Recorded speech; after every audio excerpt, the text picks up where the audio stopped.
over. No, Ahí les voy a no. partir su madre, This is the cabrones. forever purge. It's never stopping. Ayúdenme. Thank you for your participation.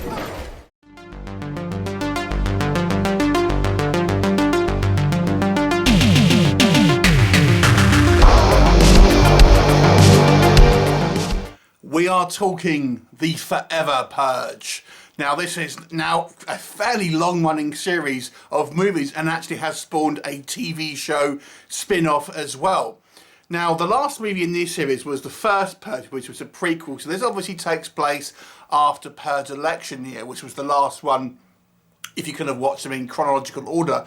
And in that movie, the new government abandoned the Purge. So in this movie, we learn the new founding fathers have reinstated it.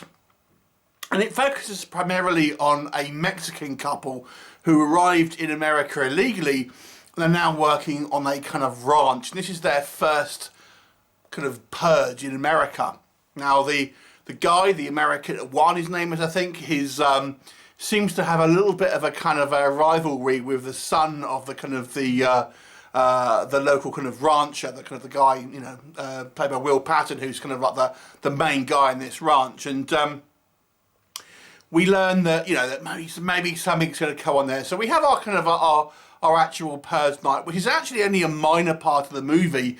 The crux of this film actually focuses on after that, where we learn that there's been a conspiracy and now the Purge is continuing indefinitely, with everyone kind of now deciding to kind of rise up and do whatever they want and ultimately cleanse America.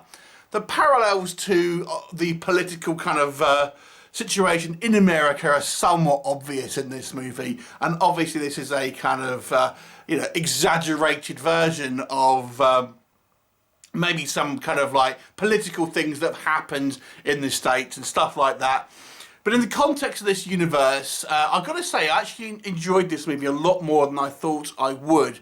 I didn't like the first Purge. I thought it was quite a poor film, to be honest, but I really, really enjoyed the Purge Anarchy.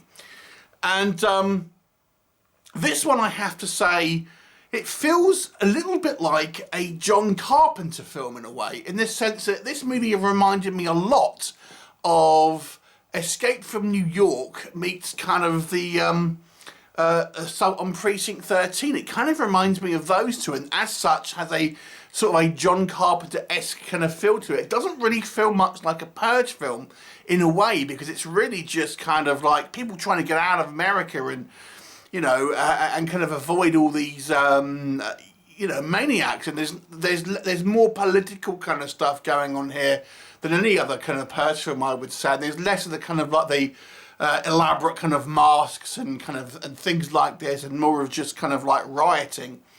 So it doesn't feel, I mean, it does feel like a continuation from the franchise, but it doesn't feel a lot like the kind of the previous films in some respects. And obviously the focus on this one is on a lot larger scale. It's the whole country here is kind of in this kind of big uprising, and we see a variety of different location shootings, and at the end of the movie it almost feels like a post-apocalyptic movie.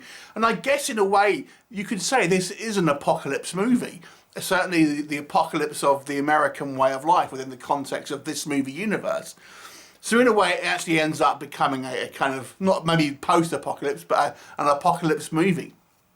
So I actually found this concept a lot more appealing and a lot more going on than I initially was anticipating.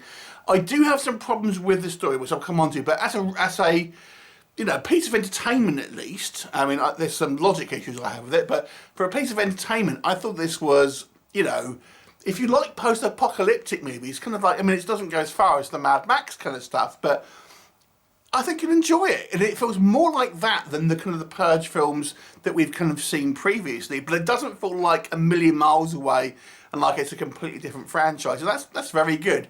I also have to say I quite enjoyed our characters, and the movie's quite smart in the fact that it thinks, you know, you think it's going to go a certain way with a kind of certain character dynamic, but it ends up kind of surprising you to a certain degree and kind of maybe going in a different way, and I kind of quite liked that. And even some of the supporting characters that we see kind of come in and out of the movie actually are quite interesting in their own rights, despite the fact that they don't get a huge amount of screen time. But nonetheless, I enjoyed pretty much all of our protagonists, and there's not one there who I was kind of thinking, oh God, I wish they would bite it. I quite like them all. I could have wanted them all to get out. The film's far bigger in scale than any of the previous kind of Purge movies, I would say, and it feels pretty epic. I have to say, this movie feels quite cinematic. As I've said, it feels like a kind of an apocalypse event, but it feels, as I say, different from the kind of the previous movies. Really, I mean, the certainly the last three sequels, I think, had a certain kind of murderous feel, whilst this one has a more of a, as I say, a kind of apocalyptic feel to it. So, there you go.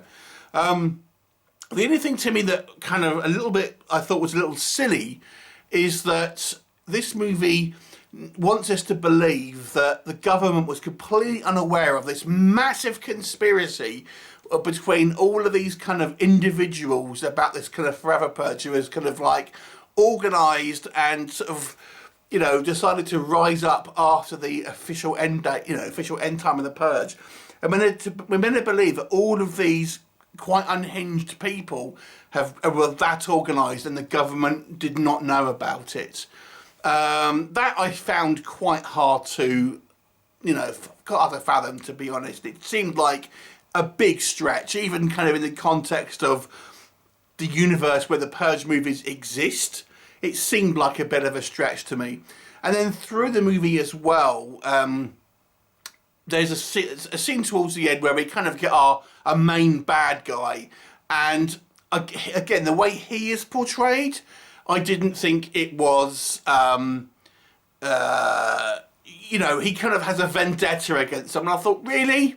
You kind of like, I mean, you're surprised when something negative happens to you, and you're going to track this one person, and he's quite a racist person. I'm thinking, you don't know who this person is. It's ridiculous. So I do think there is some logic issues, and we got to say, this movie is very political, and I feel that some people will feel that this film is taking swipes, even though this is obviously an exaggerated universe. It's clearly taking swipes at the political right, in America here, and all of our kind of like purges, our bad guys are all kind of like, the kind of like the hillbilly types and all that sort of thing. Ultimately, I think some people may be put off by its overt politicalness, but if you just want to enjoy it for kind of a action, apocalyptic style movie, I actually got to say, I felt this was a lot more entertaining than I thought it was going to be. To be honest, I wasn't even going to review it because I just thought, that's kind of like a throwaway film like the first Purge was. But having watched it, I enjoyed this a lot more than I thought I was going to. So I'm actually going to give this one a 7 out of 10. I think Anarchy is probably still the best in the series, but to me this is the second best in the series. Have you seen it? What did you think of it? Leave me a comment and I'll look forward to seeing you next time. Bye for now.